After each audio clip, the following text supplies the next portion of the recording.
When we think of ocean liners, we often imagine great big floating hotels filled with swimming pools, ballrooms, and even entire Turkish baths. But did you know that Queen Mary was the first ship in the world to have air conditioning? And did you know that her builders originally wanted to put a glass-bottom swimming pool right over the propeller? In today's video, we're going to explore some of the most remarkable design elements of this legendary vessel and reveal why she was both a technological marvel and an opulent floating palace. The story of the Queen Mary is one of luxury, innovation, and tragedy. Built in the 1930s, she was the largest and fastest ship afloat at the time and featured some of the most cutting-edge technology ever seen before. But despite her many wonders, she sank after hitting an iceberg just 2 years later. Now, there are many theories as to what caused this disaster, but we may never know for sure. What we do know is that when she sank, she took down with her some of the greatest minds of her day, including Thomas Andrews, the man responsible for designing her whole structure. Now, if you've watched our previous videos on the Titanic or the Britannic, then you'll know that these ships were built with a double bottom, which is basically a watertight compartment that runs along the entire length of the ship. This was designed to prevent water from leaking into the ship's interior through small holes or leaks in the hull. You see, back in the early 1900s, ships were still largely made out of wood, and while this made them lighter and easier to maneuver, it also made them more vulnerable to leaks. If water started leaking into the ship's interior, it could quickly cause the ship to sink. So engineers began experimenting with different ways to make ships more watertight. One of these methods was to build a double bottom. The idea was relatively simple. Just build a second floor at the very bottom of the ship, one that would be completely sealed off from the rest of the ship's interior. That way, if water started leaking in through a hole in the hull, it would only leak into the bottom compartment and not into the rest of the ship.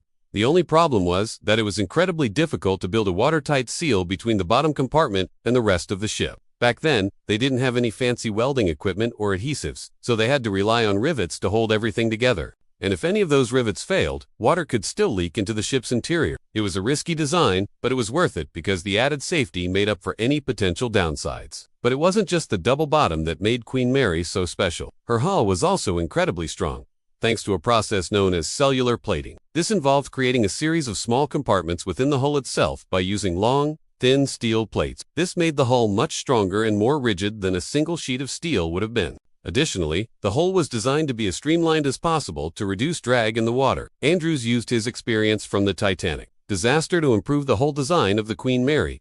He knew that the Titanic had sunk because it had hit an iceberg, and he didn't want that to happen again. So he designed the Queen Mary to be able to withstand even the most extreme conditions. Moving away from the hull, we can look at the propulsion system, which was another area where Queen Mary was ahead of her time. She was powered by 2 sets of turbines, which were much more efficient than the steam engines used on most other ships at the time. Additionally, she had a special type of rudder that allowed her to steer more easily at low speeds. These design features, combined with her streamlined hull, allowed Queen Mary to reach a top speed of 32 knots, which was unheard of for a ship of her size. Stepping inside, we're immediately struck by the sheer opulence of Queen Mary's Art Deco interiors. The ship was designed to be a floating palace, and no expense was spared to achieve that goal. From the moment passengers stepped on board, they were greeted with a grand staircase with intricate metalwork and beautiful wood panels. The first-class dining room was decorated with gold leaf and stenciled panels depicting scenes from Greek mythology, and the library was paneled in oak with leather chairs and antique furniture.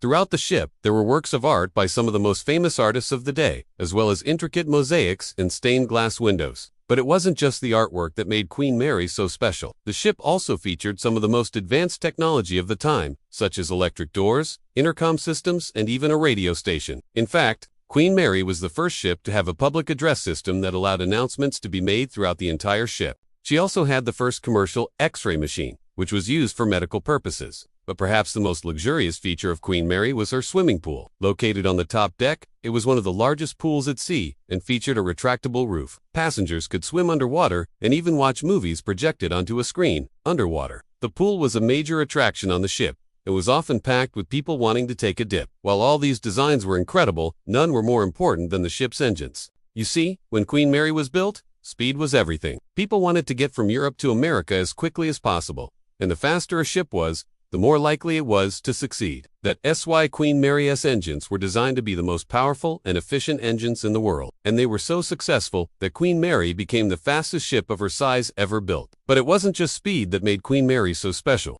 The ship's engines were also incredibly durable, allowing her to sail for months at a time without needing to be serviced. This was due in part to the fact that the engines were built with extra care and precision. but it was also due to the fact that they were made out of a new type of steel alloy that was stronger and more resistant to wear and tear. Additionally, the engines were designed to run more efficiently at lower speeds, meaning that they didn't need to burn as much fuel to maintain speed. This not only made Queen Mary more fuel efficient, but it also reduced the amount of pollution she produced, making her one of the most environmentally friendly ships of her day. Although sadly, Queen Mary's engines would never be used for their intended purpose, as she was converted into a troop transport ship during World War II. This meant removing the swimming pool and some of the luxury cabins to make room for troops and their equipment. The ship's funnels were also redesigned to make it easier to load and unload cargo. Despite these modifications, Queen Mary still managed to maintain some of her luxury features, such as the first-class dining room and the library. And when she was no longer needed as a troop transport, she was returned to her original configuration. Sadly, this wouldn't last long as the ship hit an iceberg and sank just 2 years later. So what makes Queen Mary's design so fascinating is the fact that she was a true marvel of engineering and innovation. From her streamlined hull to her powerful engines, every aspect of her design was intended to make her the best ship of her time, and in many ways, she succeeded. But it was her combination of luxury and innovation that truly set her apart. While other ships may have had similar features, Queen Mary was the first to combine them all in such a unique and innovative way. Her Art Deco interiors, complete with intricate woodwork, mosaics, and stained glass windows, created a truly luxurious experience for passengers.